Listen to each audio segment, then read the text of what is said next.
월요일 초선열전 시간입니다. 오늘도 여야의 초선 의원들과 정치 현안들 살펴보겠습니다. 국민의힘 허은하 의원, 더불어민주당 장경태 최고위원 두 분 나오셨습니다. 안녕하십니까? 안녕하세요. 국민의힘 허은하입니다. 네, 안녕하세요. 장경태입니다. 먼저 당원 80조 얘기부터 먼저 해보겠습니다. 또 혁신위원장 지금 하고 계시니까요. 의원님, 그 논의에서 제외됐다고 밝혔는데 그 이유가 뭡니까? 이미 지금 수백 건의 제안들이 들어왔고요. 네. 국민과 당원 혁신안들이 여러 가지 들어와 있는데 이런 것들을 좀 논란이 없도록 공천룰 확정 이후에 이 여러 가지 종합적으로 정리해서 검토할 예정이다 이렇게 얘기를 드렸는데도 불구하고 여러 논란이 있는 것 같아서 네. 지금 바로 즉시 이 논란을 종식하겠습니다라는 검토하지 않겠습니다라고 말씀을 드렸습니다. 그래서 이미 2015년에 생긴 조항이지만 그 이후에 2020년에 이미 윤리감찰단을 포함해서 최고위에서 비상징계 권한까지 다 있기 때문에 저는 사문화된 조항이라 보긴 하는데요. 어찌되면 굳이 논란을 만들 필요는 없어서 빠르게 정리를 했습니다. 그럼 앞으로 개정 안 하는 겁니까? 끝난 겁니까? 일단 제 혁신위원장 임기 내는 안 할 예정입니다. 네. 알겠습니다. 자, 한일 정상회담 얘기부터 해보겠습니다. 후폭풍이 좀 거센데요. 주말에 시청광장에서 또 범국민 대회도 열렸고요. 또 정부에서는 또 설명도 많이 하는 그런 상황인데 어떻게 보셨습니까? 허은하 의원님부터요. 우선은 일반 국민의 시각하고 네. 또 정부의 관점이 많은 차이가 좀 있는 부분이 있는 것 같다라는 생각을 했습니다. 우선 한일 양국 관계가 미래지향적이어야 된다라는 것에 대해서 반대하는 사람들은 없을 겁니다. 네. 당연한 얘기인데 그 미래라는 것이 제가 생각하기엔 과거에 대한 직시 없이는 온전하게 만들어가기 어려운 것이 사실 아닐까라는 생각이 들고요. 저는 개인적으로 2013년도에 그 박근혜 대통령의 3.1정 기념사하고 네. 비슷한 생각을 좀 갖고 있습니다. 그 일본도 그 21세기 동아시아 시대에 함께 이끌어가는 동반자가 될 수는 있겠습니다만 그렇게 하기 위해서는 일본이 역사를 좀 올바르게 직시하고 책임지는 자세도 좀 갖춰야 될 것 같다. 박근혜 대통령 3.1절 그 기념사 보면은 지난 역사에 대한 정직한 성찰이 이루어질 때 공동 번영의 미래도 함께 열어갈 수 있다라고 얘기했고 저는 이게 좀 많이 와닿았는데요. 가해자와 피해자라는 역사적 입장은 천년의 역사가 흘러도 변할 수 없는 것이다라고 얘기를 했었습니다. 박근혜 전 대통령 때. 그렇죠. 예. 그래서 그 일본 정부가 좀 적극적인 변화와 책임 있는 행동을 해야 하고요. 또 아픈 과거도 치유하고 공영의 미래로 함께 나아갈 수 있도록 하는데 함께 했어야 되는데 개인적으로는 좀 아쉬움은 있습니다. 네. 장경태 의원님. 사실 3.16 친일절이라고 볼 수 있는데요. 저는 3.16 친일절이요? 네. 정말 한일 정상회담이 아니라 친일 정상회담이었다고 생각합니다. 너무 굴욕적이어서 3전도의 굴욕보다도 더 큰 굴욕이었다고 생각하고요. 크게 7가지가 눈에 띄는데요. 첫 번째, 강제징용에 대한 청구권과 구성권을 아예 우리가 포기했다. 대법 판결을 무시한 것 아니겠습니까? 대법원은 분명히 일본 전범기업의 배상을 판결했는데도 불구하고 대통령이 무슨 권한으로 대법원의 판결을 파기하는지 잘 모르겠고요. 두 번째, 이 사도광산을 우리 여러 가지 이 당시 우리 조선인 피해자들이 많이 발생한 사도광산의 세계유산 등재를 우리가 반대를 해왔습니다. 그런데 지금 이 부분에 대해서도 협조하겠다는 의미로 보이고요. 2019년에 우리가 여러 가지 논란 끝에 지소미아를 연장하지 않기로 한 겁니다. 우리가 네. 일방적으로 파기한 적이 없고요. 일본의 여러 가지 무역 보복과 이런 이 경제 침탈에 대해서 저희가 이 계약 갱신을 하지 않은 건데 이걸 우리가 왜 부활하는지 모르겠고요. 마찬가지로 2019년에 여러 소부장, 소재 부품 장비에 대한 공격이 있었습니다만 여기에 대해서 시장을 개방한다는 거군요. 아직 우리가 따라가고 있는 과정입니다. 그리고 우리가 자생력을 갖추기 이제 막 시작했는데 다시 개방한다? 우리 한국의 소부장 기업들을 다 전멸하는 결과를 초래할 겁니다. 그리고 그렇게 개방을 한다 해도 화이트리스트 부활한 게 아니지 않습니까? 우리가 그러니까 일본의 가장 적극적 무역 대상으로서 이 화이트리스트로 등록이 돼야 되는데 그런 것도 부활한 것도 아니고요. 네. 후쿠시마 오염수 지금 이런 부분들 저희가 한마디 했습니까? 후쿠시마 오염수. 지금 우리나라 수산물 시장 어떻게 될 건지 또 독도 영유권에 대해서는 한마디도 못했습니다. 오히려 문제 삼지 않겠다. 우리가 군소리 않겠다라는 식으로 얘기하는 것 자체가 저는 단 한 가지도 국익에 도움되는 게 없었다. 다 일도 없다. 이렇게 생각합니다.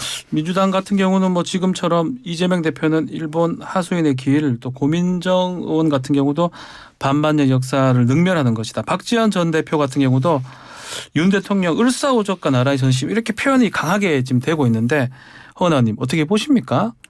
민주당이 이렇게 일단 이렇게 비난, 비판 이게 좀 수위가 좀 센 겁니까? 과하죠. 네. 과한 해석하고 논란을 일으키기 위해서 노력하시는 분 같다라는 생각이 듭니다. 그러니까 비판의 핵심은 우리 대한민국의 그 국익에 대한 것이어야 되는 건데 네.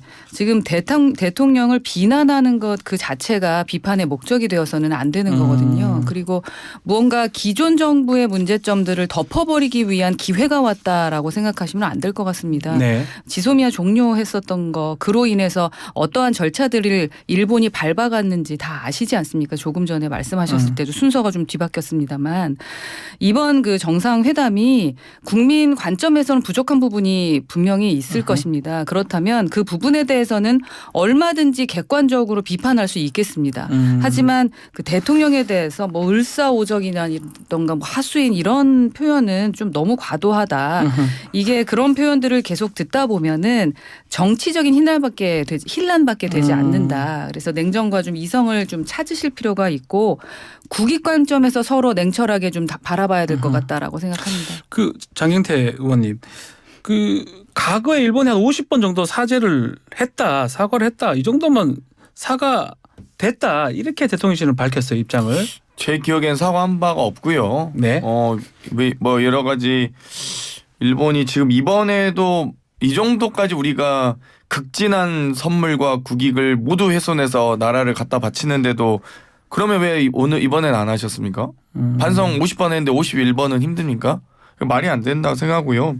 전 일본 하수인의 길이 아니라 일본의 제2국민이 되는 줄 알았습니다. 한국 식민 되는 줄 알았습니다. 이건 완전 대한민국의 자존심과 민족적인 어떤 그런 명예는 어디 간 겁니까? 그러니까 저는 딱 단도직입적으로 하나 여쭤보고 싶어요. 한일 군사동맹 맺으실 겁니까? 한일 소파협정 맺으실 겁니까? 그냥 그거 딱 하나 여쭤보고 싶어요. 그거는 뭐 허은 의원님 얘는 답변 뭐 아니라고 하실 것 같긴 한데. 어렵겠지만 저도 기본적으로 네. 그 일본 정부가 역대 내각의 역사 인식을 계승한다라고 말씀은 하셨어요. 하지만 그 국민들이 보기에는 과거와 똑같이 뭐 정말 사과의 마음이 있는 것인지 그 진정성을 느끼기에는 어려웠을 것 같습니다. 네. 그래서 그러한 의문과 우려를 제기를 하는 것은 뭐 맞을 수 있겠습니다만 너무 과도하게 이 비난을 하기 위한 노력을 하지 말라라는 말씀을 드리는 겁니다. 그 김태호 차장이 나와서 지금 자민당 내부 4월달 선거가 있으니까 그 네. 이후 좀 되면 좀 풀릴 것이다. 그때까지 좀 우리가 이해해야 된다. 이런 식으로 또 얘기를 했거든요. 그 부분 어떻게 보십니까? 뭐 정부 차원에서는 충분히 지금 많은 것을 그러니까 물을 반쯤 따랐고 이제는 그 이상의 물은 반은 일본에서 채워줘야 된다. 된다라고 네. 생각하면서 먼저 다가선 것 아니겠습니까? 그런데 어떠한 한두 방울이라도 좀 물을 떨어뜨려 줬으면 좋겠다. 네. 물잔을 채워줬으면 좋겠다라고 생각했는데 이들이라는 것은 일본 정부죠. 일본입니다. 예. 일본이 너무 급하다 보니까 채우지 못한 것 아니냐라고 말씀을 하시는 건데 이제 국민들 들을 때는 조금 아쉽죠. 네, 그건 뭐 인정을 하긴 해야 될 것 같습니다. 아니 정확하게 말씀드리면 우리 혼자 착각하고 있다는 겁니다. 이 17일 아사히 신문입니다. 여기 거의 극우 전범 기업과 뭐 상당히 가까운 신문 아니겠습니까? 그럼에도 불구하고 여기서도 공식적으로 인정한 게 뭐냐면 일본 정부의 외국 주요 인사 초청 방식에는 첫 번째 국빈, 두 번째 공빈, 세 번째 공식 실무 방문 빈객, 네 번째 실무 방문 빈객, 다섯 번째 외무성 빈객 등 5등급이 있는데 이 외무성 빈객 같이 이 마지막은 장관이나 국제기구 수장에 해당되는데요. 우리 윤석열 대통령은 국가 원수의 공식 방문치고는 가장 격이 낮은 실무 방문 빈객으로 일본을 찾았다는 것을 스스로 보도하고 있습니다. 그러니까 우리가 스스로 가장 격이 낮은 실무 방문 빈객의 이 격이 낮게 평가받고 있는데 무슨 물을 반을 채워줍니까? 아사히 신문마저도 인정하는데 이건 일본 언론에서도 지금 격이 너무 낮게 우리가 오므라이스 먹고 있었다.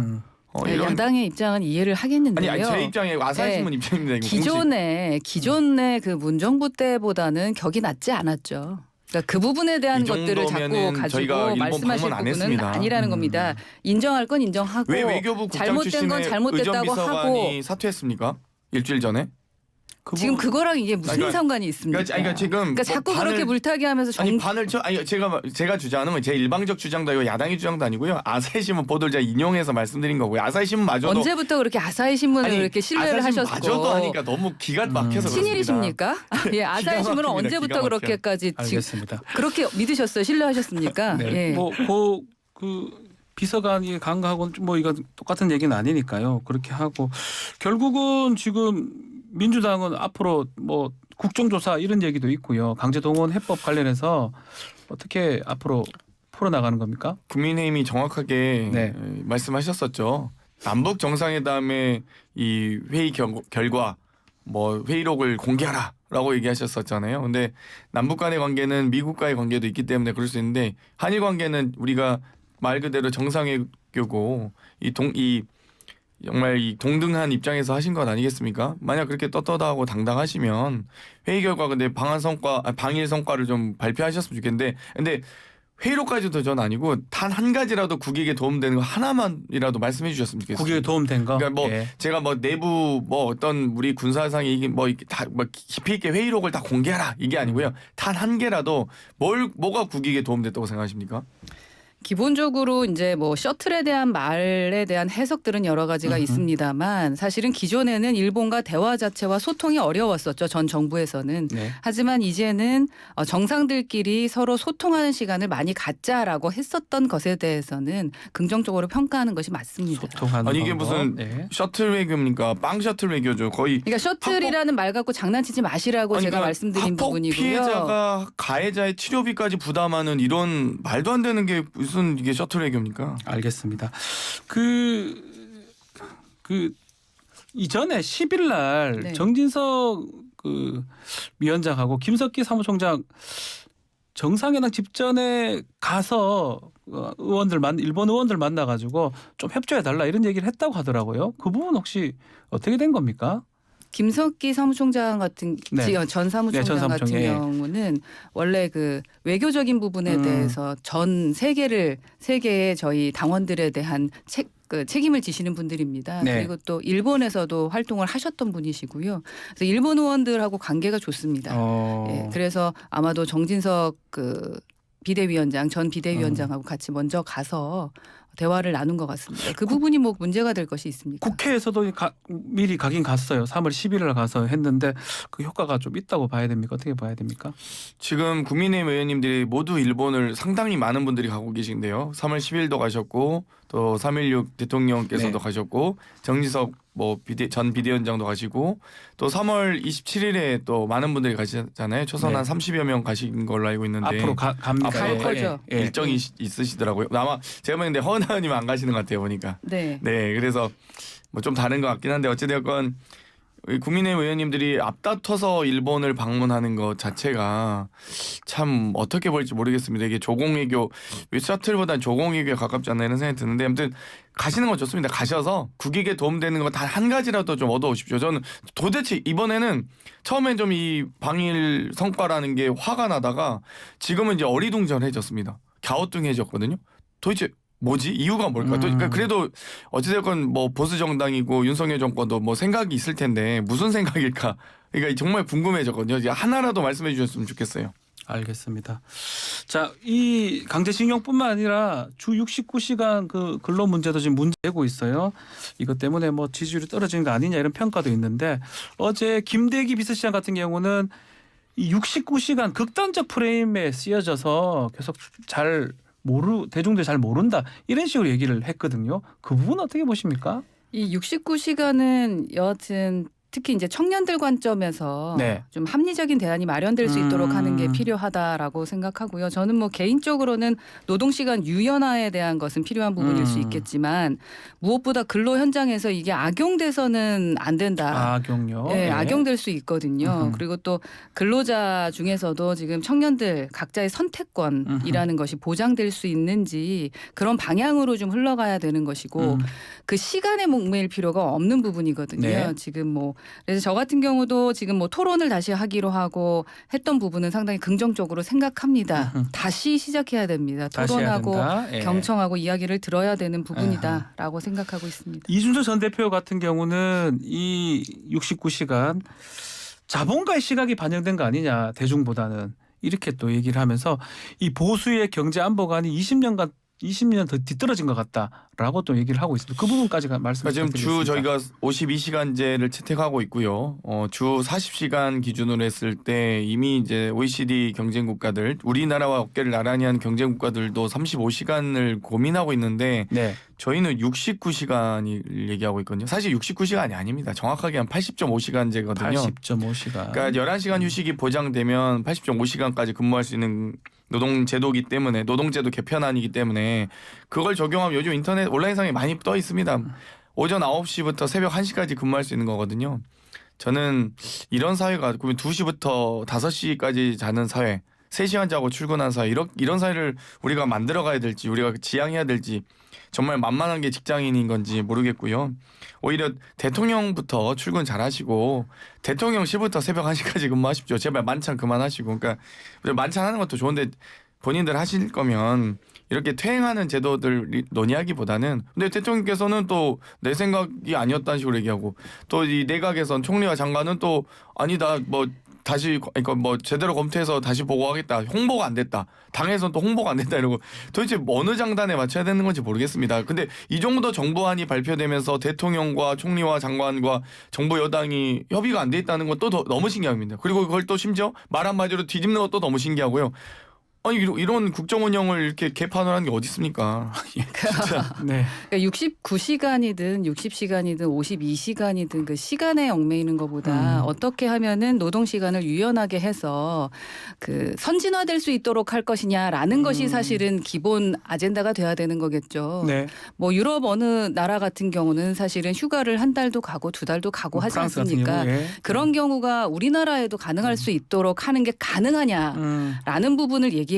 그랬을 때 말씀하셨던 뭐 30몇 시간에 대한 것들도 현실화가 될 수 있는 부분인데 네. 그 시간 몇 시간을 가지고 그거 갖고 또 이렇게 정쟁하고 이러다 보면은 정말 노동시장에서 일하시는 분들에 대한 현실적인 문제를 해결하지 못할 수 있다라고 저는 생각합니다. 저는 예를 들면 유럽의 날씨처럼 막 그 40도 이상의 극한 뭐 더위, 뭐 극한의 추위 대통령께서 울산이었나요? 그때 추워서 극강 추위에 일정 취소하셨잖아요. 그때 직장인 다 출근했습니다. 저희 허은 의원님 저 방송하고 있었어요 그날. 근데 어찌됐건 저는 그렇게 막 한 달간 쉬는 것까지 바라지는 않습니다. 오히려 이 국가 공휴일 제정하듯이 만약 극한의 더위나 극한의 추위가 예상된다 그러면 재난 공휴일 지정해서 하루라도 좀 쉬게 더 해주십시오. 네, 한 달까지 바라지도 않습니다. 그러니까 좀 말씀을 좀 들어주세요. 저희는 노동시간 유연화를 말씀드리고 지금 현실적으로 저희는 한두 달 쉬는 게 어렵죠. 그렇기 네. 때문에 대한민국 현실에 맞는 것이 무엇인지에 대한 토론이 있어야 고민이 좀 필요하다. 된다라는 말씀입니다. 그래도 하루 정도 재난 공휴일 지정하는 건 동의하시죠? 그 부분에 대해서 한번 가서 말씀해 보시죠. 뭐 제가 알겠습니다. 그쪽 전문가가 아니라서. 좀 전에 얘기를 좀 했는데 이준석 전 대표가 조금 얘기들이 좀 이제 있어요. 한일 정상회담 직후에 장애 정치 선언하면서 전국 순회를 이제 시작했던 것 같은데 혹시 같이 가시는 겁니까, 허은 의원님도? 그건 지금은 아닌가요? 예, 지난해 연말부터 네. 책 썼잖아요. 네. 그 이준석의 거부할 수 없는 미래라는 그 책 준비했고 그래서 출간이 됐고 그 스케줄에 맞춰서 시민들하고 그 독자와의 만남 하고 계신 겁니다. 네. 그래서 토요일에 수원 갔고 일요일 성남인데 어제는 제가 한번 가봤습니다. 현장에. 가셨군요. 예, 많은 분들 오셨더라고요. 특히 사람들 많습니까? 예, 팬들이 한 100명 넘게 오신 것 같고 사인하는 데는 1시간 걸렸을 것 같아요. 그 김기현 대표가 자신과 좀 비슷한 처지를 겪을 것이다. 어려움을 겪을 것이다. 이런 얘기를 했더라고요.